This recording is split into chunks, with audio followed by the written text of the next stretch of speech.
Today, we are going to discuss about MRSA infections, which stands for Methicillin-resistant Staphylococcus aureus. Ano nga ba yung MRSA? Isa siyang skin infection which is sanhi ng specific type ng staph bacteria. It is tougher to treat than most strains ng Staphylococcus aureus because it is resistant to some commonly used antibiotics. Una siyang na-discover noong year 1961. Yung methicillin yung unang ginamit na pang-treat sa MRSA infection. Mababa lang yung chance na magkaroon ka ng MRSA if wala ka namang cuts or breaks sa skin. And you may be at higher risk if nagkaroon ka ng long-term use ng antibiotics.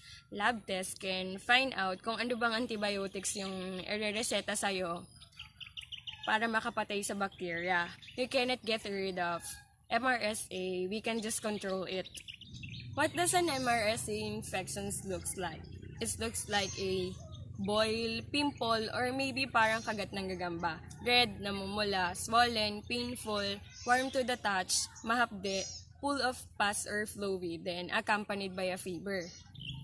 Yung MRSA infection, kadalasan saan lumalabas sa mga part ng skin na nagkaroon na ng sugat or yung mga nakamot, tsaka yung mga natatakpan ng buhok. For example nga is yung batok, yung singit, yung sa buttocks or yung puwet, yung sa kilikili, tsaka sa face.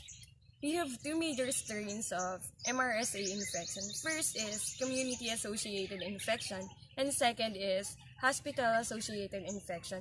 For community-associated, ito yung mga persons who have not been hospitalized or yung mga nagkaroon ng medical procedure such as dialysis, surgery, and catheters. Matatransmit siya through direct contact sa mga infected wound. Example niyan is yung mga athletes, prisoners, tsaka yung mga selected ethnic population. Next is yung hospital-associated infection. Dito yung mga medical facilities or yung mga nursing homes.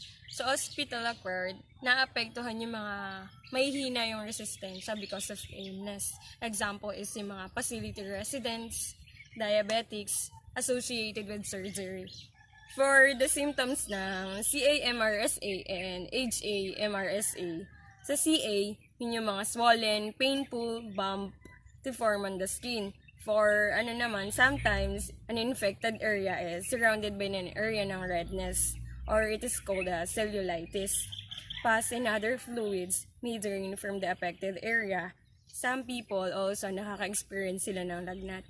For symptoms naman ng HA-MRSA, kakaroon sila ng rashes, sumasakit yung ulo, sumasakit yung mga muscles, chills, fever.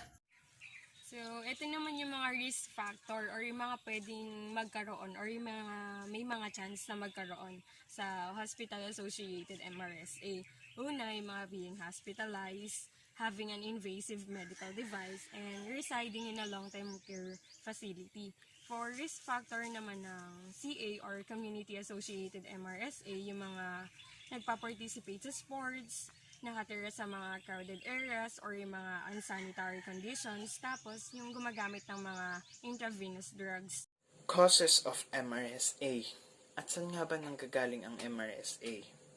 Garden variety of staph are common bacteria that found in our body or that live in our body. Staph bacteria are normally found in the skin or in the nose of about 1/3 of population. The bacteria are generally harmless unless they enter the body through a cut or other wound, and even then, they usually cause only a minor problem in healthy people. Staph can usually be treated with antibiotics, but over the decades, some strain of staph like MRSA have become resistant to antibiotics. So, ang staph bacteria ang pinagmulan ng MRSA or nagiging sanhi ito ng MRSA. Hindi naman to ganong ka-harmless unless na pumasok to sa loob ng katawan sa pamamagitan ng sugat at nagagamot naman. Complications of MRSA infection. It can occur in almost all organ system. The following is listing of some that can result in permanent organ damage or death, like endocritis, kidney and lung infection, necrotizing fasciitis, osteomyelitis, and sepsis or blood poisoning. How is MRSA treated? Doctors typically treat HA-MRSA and CA-MRSA differently. Treatment for HA-MRSA. HA-MRSA infection have capability of producing severe and life-threatening infection. This infection usually required antibiotics through an IV, sometimes for long period of time depending on severity of an infection. Treatment for CA-MRSA. CA-MRSA infection will usually improve with oral antibiotics alone if you have a large enough skin infection. Your doctor may decide to perform incision and drainage.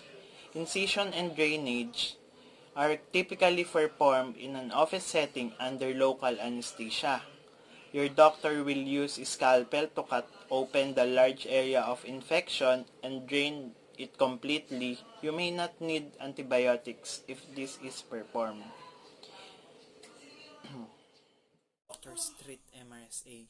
MRSA infection can spread to the blood and lungs, causing the condition including pneumonia.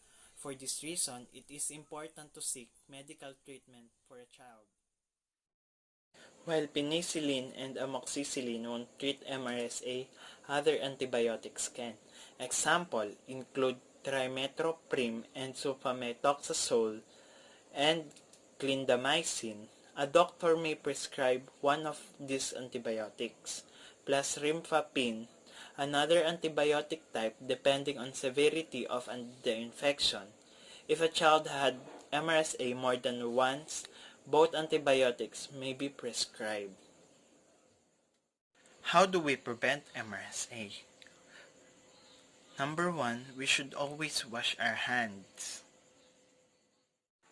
Number 2 is we should shower immediately after an athletic event. Number 3 is we should avoid sharing personal items like towel, razor, and clothing. Number 4 is keep wound clean and cover until they. Number 5 is cleaning athletic equipment and workout clothes. Number 6 is washing athletic clothes after each use. Number 7 is cleaning linens using the hot water. Use bleach if appropriate and dry on hot setting in the dryer. Number 8 is non-washable gear should be wiped down with alcohol or antibacterial wipe after each use. Number 8 is athletic equipment such as mat, benches, or weight grips should be disinfected after each use with an antibacterial solution. Marapat din na panatilihin nating malinis ang ating kapaligiran. Ang MRSA ay maaaring kumalat sa mga miyembro ng pamilya sa pamamagitan ng kontaminadong bagay